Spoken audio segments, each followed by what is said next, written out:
language they use with the children is important when talking with or talking about the children. I'm a person first. Yeah.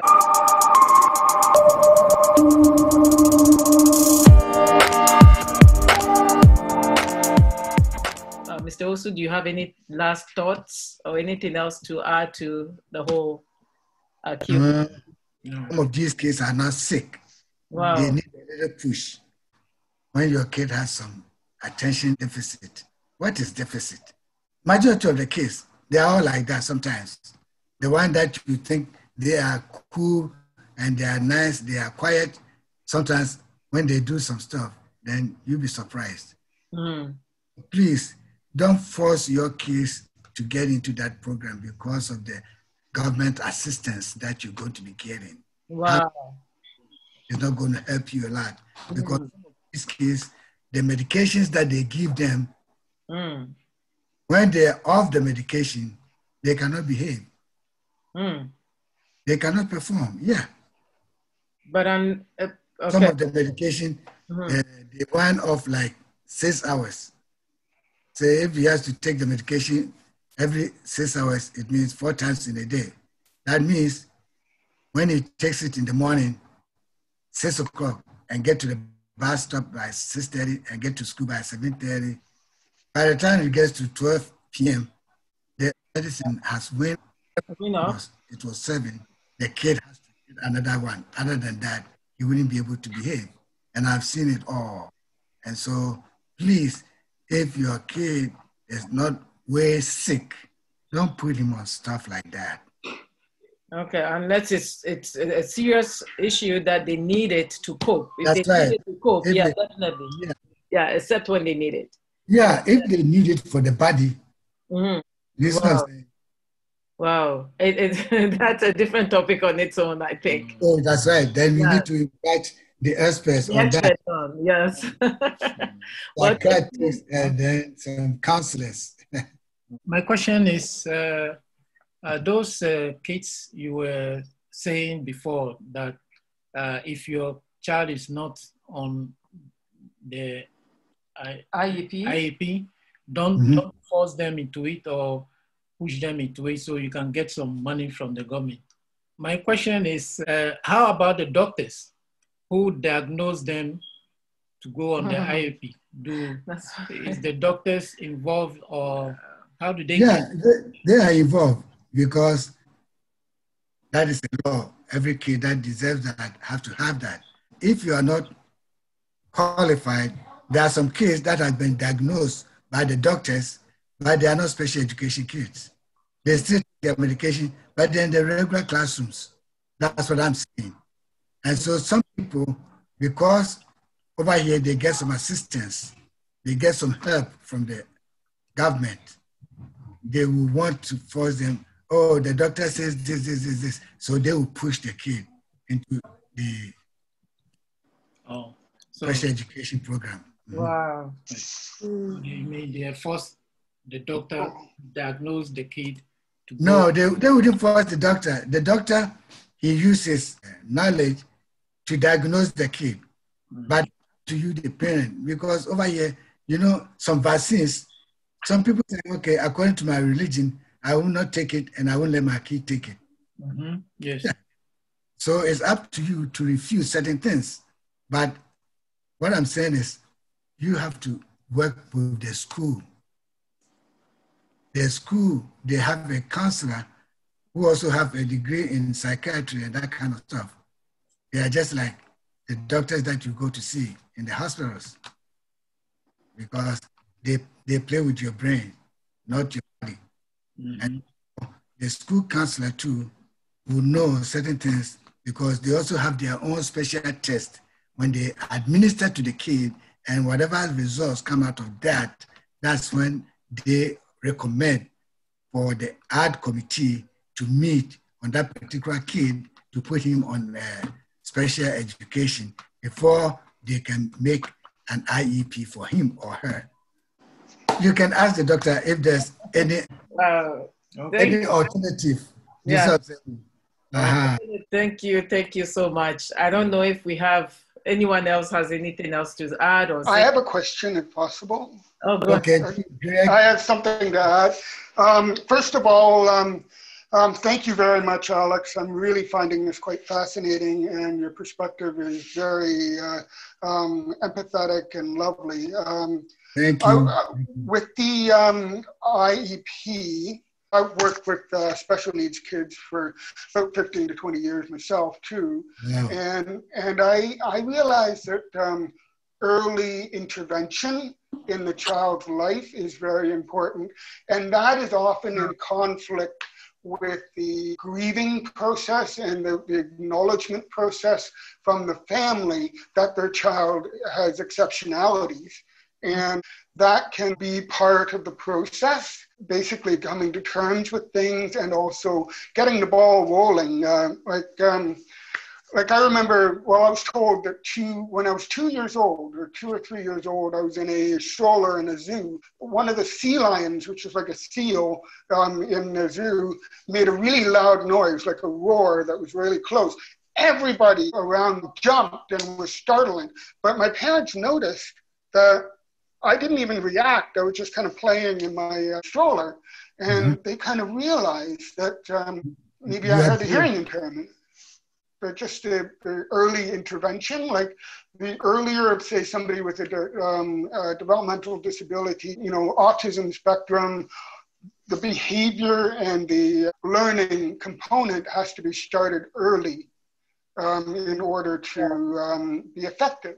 Yes. So what do you think of that, Alex? Yeah. You're right about that. You're very, very right about that, because in your scenario, since everybody was jumping, scared and running away, and you being the baby, they not even jump, it means you're a brave person. If something like that, because remember when we were going to school, there were some kids, one of my classmates, when we grew up and we came into the States, this boy was a medical doctor. And not that only, he had a PhD in medicine. And not that only, he was a professor at the University of California in LA. And then he was an adjunct professor in one of the New York University Medical School. So look at this. Every week, he has to travel from California to New York. They fly him in and out.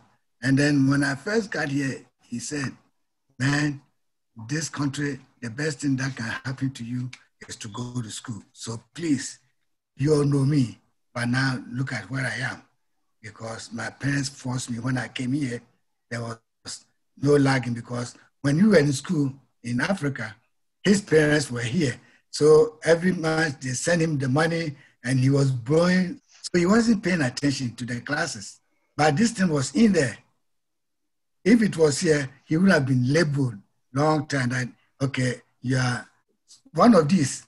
Yeah, one of the learning disabilities. Attention deficit or intellectual disability. They would have labeled him. But he grew out of it. And when he came over here, the parents forced him to do the right things, and he got to the right path. So that is what I'm saying. Some of these parents, they push it. When the doctor diagnoses, then they come to the school and say, no, so long as the doctor says, please put my kid in there. No, you don't have to do that. Yeah. That happened to me, Alex. My parents were told to just put me in an institution and forget about me. And just put me away in a corner. And my folks refused to do that. And, they actually had to, learn how to support me, because back when I was a kid, it's remarkable. Like I had champions and advocates, when I was very vulnerable and as a child. And, it's basically the determination. It's a combination of what you're saying, Alex, to just throw you in the fire, but with some tools, and some advocacy. Yeah, I just have that personal experience with it. And I've seen it in my work, like kids who are supported versus not, there's a profound difference. Yes. So, you made my point clear now, because just like the kids first need your support as a parent. Don't just throw them out there and expect somebody to be able to support them. No, to care your kids, link them into your family, because there's a family line and there's something in the family that the kids have to get it automatically from their DNA.